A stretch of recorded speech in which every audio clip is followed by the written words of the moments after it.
The first foot should bring a selection of gifts for the household, which can include a silver coin, shortbread or a black bun, salt, coal and a drink, usually whiskey. Hello there and welcome to Fabulous Folklore, the podcast for all things folklore, occult and just a bit weird. I'm your host Icy Sedgwick, blogger, fantasy author and your guide into these rather mysterious realms. I've got some rare things to show you, so come on in, take a look around, but be careful not to touch anything. These things sometimes bite. Well, hello there and welcome back to Fabulous Folklore with me, your host, Icy Sedgwick. I hope everybody had a marvellous Christmas, or Yule, whichever. I hope that you got anything that you really wanted, and if you didn't, that you can exchange it. We are moving, obviously, now towards New Year. At the moment, we're in those really weird days in between Christmas and New Year where all the excitement of Christmas is over, but then you still haven't had New Year yet. And even then, I don't really like New Year. I sort of find it's a bit of a weird thing to celebrate where it's just literally the calendar changing from one day to the next, essentially.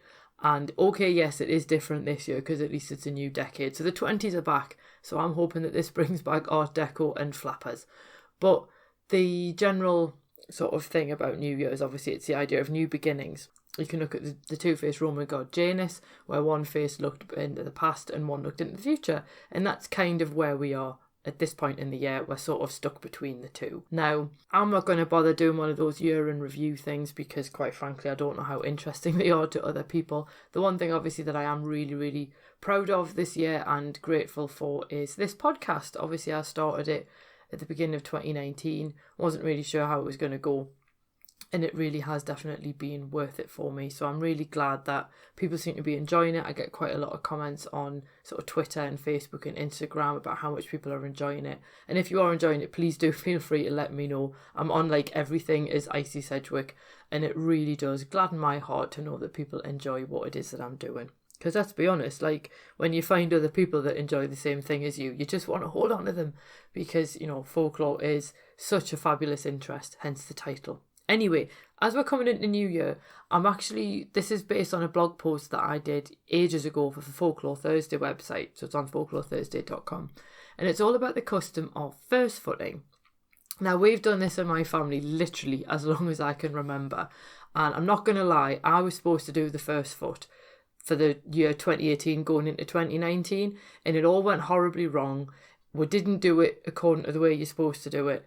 And this year hasn't exactly gone the way that I intended it to. I'm not going to go into the reasons why or what went wrong, but put it this way, this is not necessarily how I thought my year would have gone.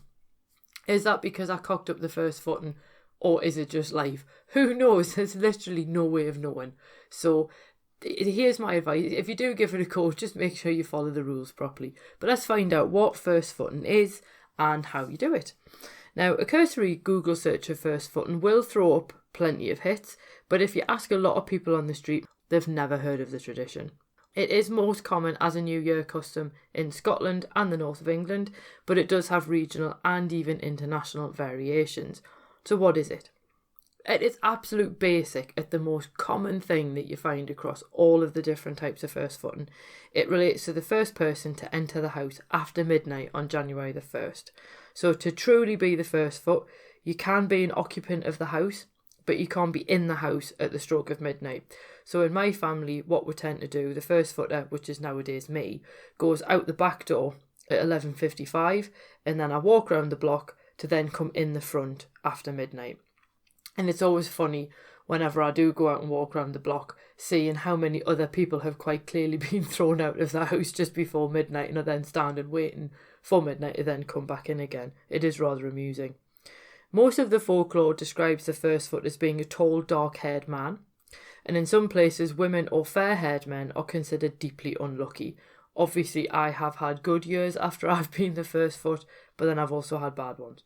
The main reason why fair-haired men are considered unlucky is, generally speaking, if you had blonde strangers on your doorstep, that kind of meant Viking invaders.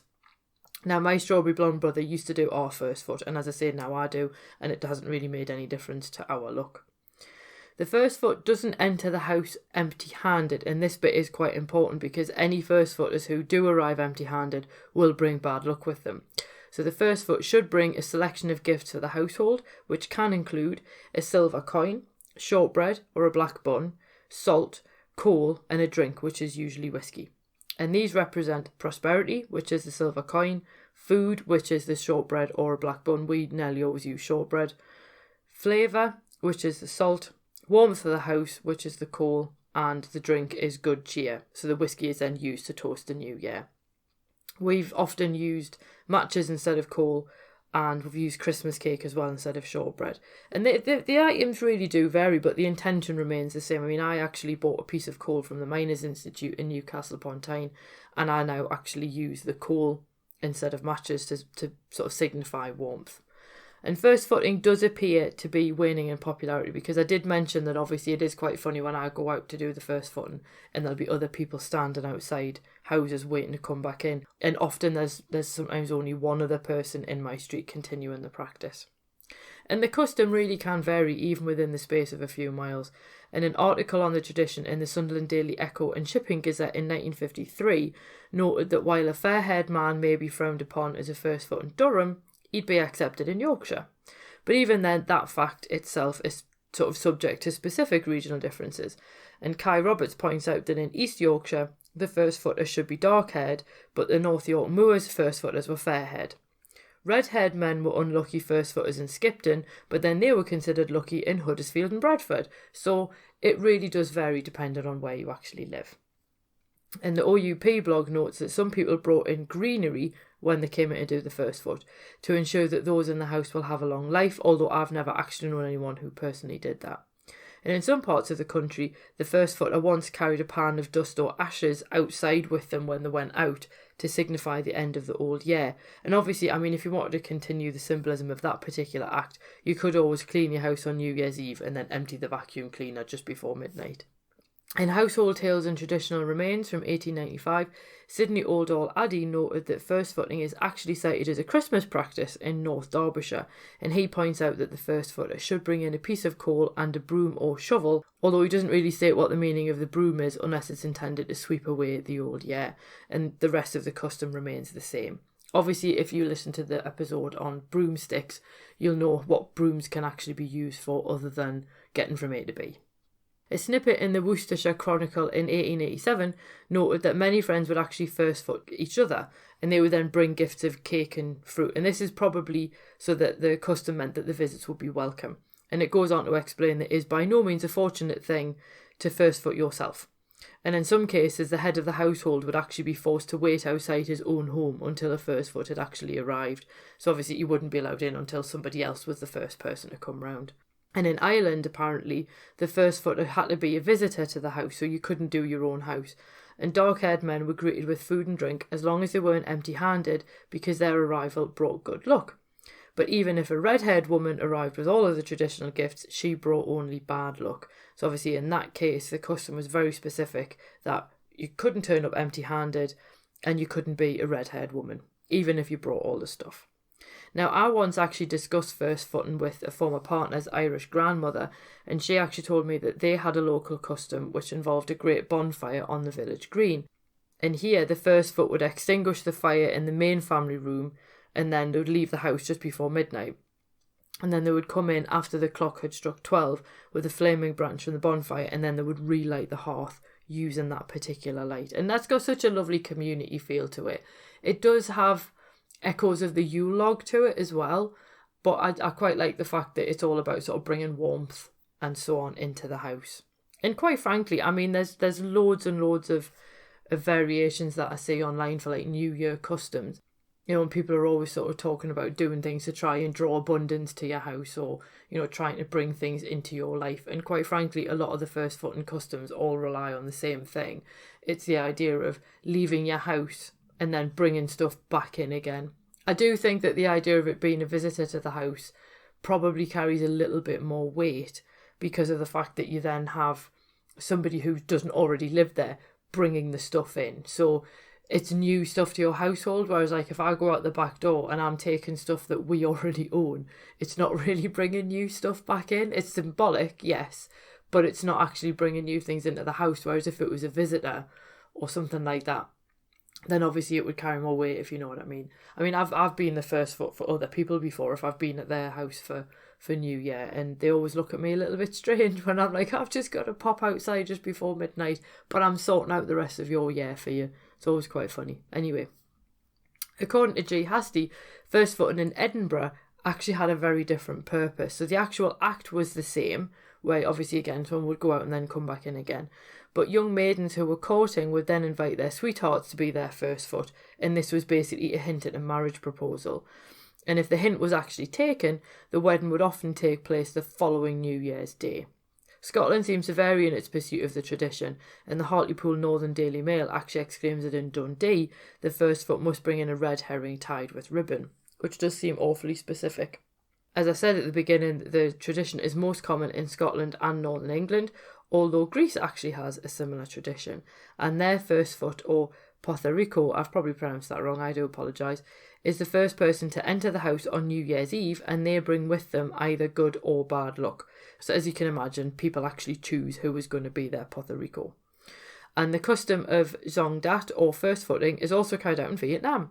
And according to Thang Long Hanoi, the first person to enter the house will actually dictate the family's fortune in the coming year.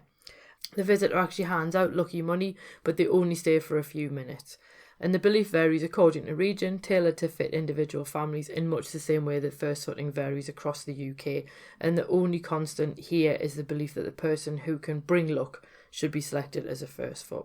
But basically, despite its variations, as I say, it all remains the same at heart. So you've basically got to go out before midnight, come back in after midnight, so you're the first person to enter the house that year, and then you're bringing good luck, warmth, good cheer and prosperity with you across the threshold, and they're all represented by the gifts that you bring. And to be honest with you, it's unlikely that a simple custom such as first footing could ensure the luck and prosperity of the household for a whole year, but would you really want to be the one to put that to the test? We did have an instant, oh God, this was years ago now, where my dad went out the back to go, I think he went to go and check on the car or something, and then he came back in the back when really he should have gone all the way around the house and then come in the front. And obviously if you live in a flat, you've got no choice. If you've only got like one door, obviously go out that and then come back in. I mean, I used to do that in London, but if you do have two doors, then use them. So basically, if you are going to try first foot, and just make sure that you follow the rules. So go out of one door, come in another. I don't know why we use the front and the back. I don't think it really makes a difference which way around it is, but go out one door, come in the other. Make sure you go out before midnight and come back in after midnight, and just make sure you've got something that represents sort of warmth, good cheer, good luck and prosperity for you. Your symbolism will be very different from ours. And then you toast each other, Happy New Year, and then you go about your business and do whatever it was that you were going to do anyway. If I'm at home, my mum pauses the fireworks because we like watching those on the Thames, which I have seen live, and it is just 20 minutes of explosions essentially. But she'll pause them so I can then see them after we've come in and done the first one. So whatever it is that you choose to do, if you do decide to give it a go, if you message me on Facebook or Twitter or Instagram, my links are all below, and let me know what it was that you did, and we'll basically see how your year pans out, and then we can always revisit this next year and see how many people did a first foot and then had a really good year. It'll be quite interesting, I think. But anyway, I hope that you have a marvellous New Year celebration, whatever it is that you choose to do, and I will see you in 2020 with episode 52, which means that there'll literally have been a year of fabulous folklore, and we're going to look at 12th night customs to get your new year off to a good start, and then we're going to get back into looking at new folklore about creatures of the night. So have a lovely new year, and I will see you soon. Cheerio.